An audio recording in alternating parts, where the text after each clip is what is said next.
கட்சியினுடைய மாநில பொதுக்குழு கூட்டம் தாராபுரத்தில் நடந்து கொண்டிருக்கிறது. இந்த பொதுக்குழுவில் பல்வேறு தீர்மானங்கள் நிறைவேற்றப்பட்டு அந்த தீர்மானத்தை நடைமுறைப்படுத்துவதற்கான முயற்சியில் தமிழ் புலிகள் கட்சி ஈடுபடுவது என்றும் எதிர்வரக்கூடிய 2026 ஆண்டிற்கான சட்டமன்ற தேர்தல் பணிகளை துரிதமாக முன்னெடுத்துச் செல்வது, வரக்கூடிய 2026 ஆண்டிற்கான அந்த சட்டமன்ற தேர்தலில் பட்டியல் பிரிவில் மிகவும் பின்தங்கி இருக்கிற அருந்ததியர் மக்களுக்கான உரிய பிரதிநிதித்துவத்தை வலியுறுத்தி பெறுவது என்கிற பல்வேறு தீர்மானங்களை நிறைவேற்றியிருக்கிறோம். அது தொடர்பான கலந்தாய்வு கூட்டத்தில் மிக தெளிவாக நாங்கள் பேசி வருகிறோம். இந்த பொதுக்குழுவின் மூலமாக தமிழக அரசிற்கு, மத்திய அரசிற்கு நாங்கள் சொல்லுகிற கோரிக்கைகளையும் இதில் வலியுறுத்தியிருக்கிறோம்.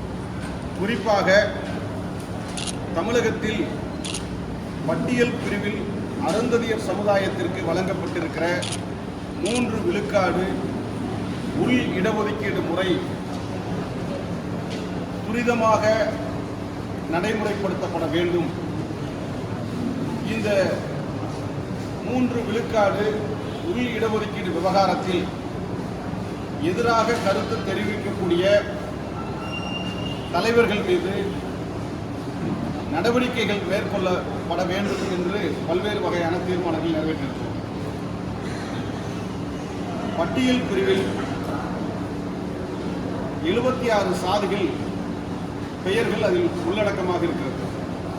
இதில் ஆதி திராவிடர் என்கிற சாதி உள்ளிட்ட பல சாதிகள் தமிழகத்தில் மொழிவாரி மாநிலங்கள் பிரிவதற்கு முன்பாக இவை இருந்து வந்தன.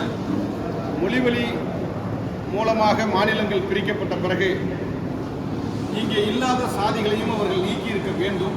ஆனால் இன்னும் அது நடைமுறைப்படுத்தவில்லை. எனவே மொழிவழி மாநிலங்கள் பிரிந்த பிறகு தமிழகத்தில் இல்லாத ஆதி திராவிடர் உள்ளிட்ட பல சாதி பிரிவுகளை நீக்கி நடவடிக்கை மேற்கொள்ள வேண்டும் என்று மத்திய அரசுக்கு இந்த நேரத்தில் தமிழ் புலிகள் கட்சியின் சார்பிலே நாங்கள் கோரிக்கை வைக்க விரும்புகிறோம். அதே போல அருந்ததியர் மக்கள் மிகவும் கல்வி, வேலைவாய்ப்பு உள்ளிட்டவைகளில் பின்தங்கி இருக்கிறார்கள்.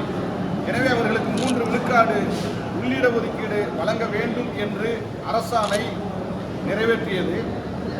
அந்த அரசாணைக்கு பிறகு இரண்டாவதாக ஒரு அரசாணையாக 3 விழுக்காட்டில் அருந்ததியர்கள் இடம்பெறவில்லை என்றால் இதர பட்டியல் பிரிவினர் அந்த இடத்தில் பங்கு பெறலாம் என்கிற ஒரு அரசாணை பிறப்பித்திருக்கிறார்கள்.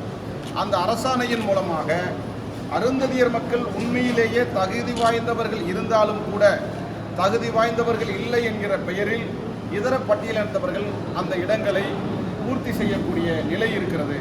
இது அருந்ததியர்களுக்கு எதற்காக உள்ளிட ஒதுக்கீடு வழங்கினோமோ அதை கேள்விக்குள்ளாக்கப்பட்டிருக்கிறது. எனவே இந்த அரசாணையை தமிழக அரசு ரத்து செய்து 3 விழுக்காடு உள்ளிட ஒதுக்கீடுடைய பலனை முழுமையாக அருந்ததியர் மக்கள் நுகர ஒரு வழிவகை செய்ய வேண்டும்.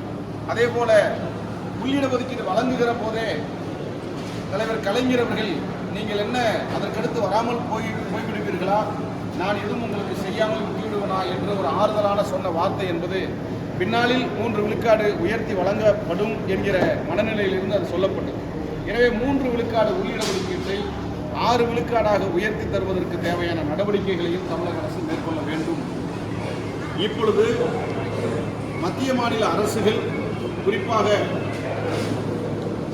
பாராளுமன்றத்திலேயே அம்பேத்கரை இழிவு செய்யும் விதமாக, அவமானப்படுத்தும் விதமாக அமித்ஷா அவர்கள் வெளிப்படையாக பேசியிருக்கிறார்கள். இது அம்பேத்கர் மீது பாரதிய ஜனதா கட்சிக்கு, மத்திய அரசுக்கு வெறுப்புணர்ச்சி இருக்கிறது என்பதை வெளிப்படையாக இது உணர்த்துகிறது.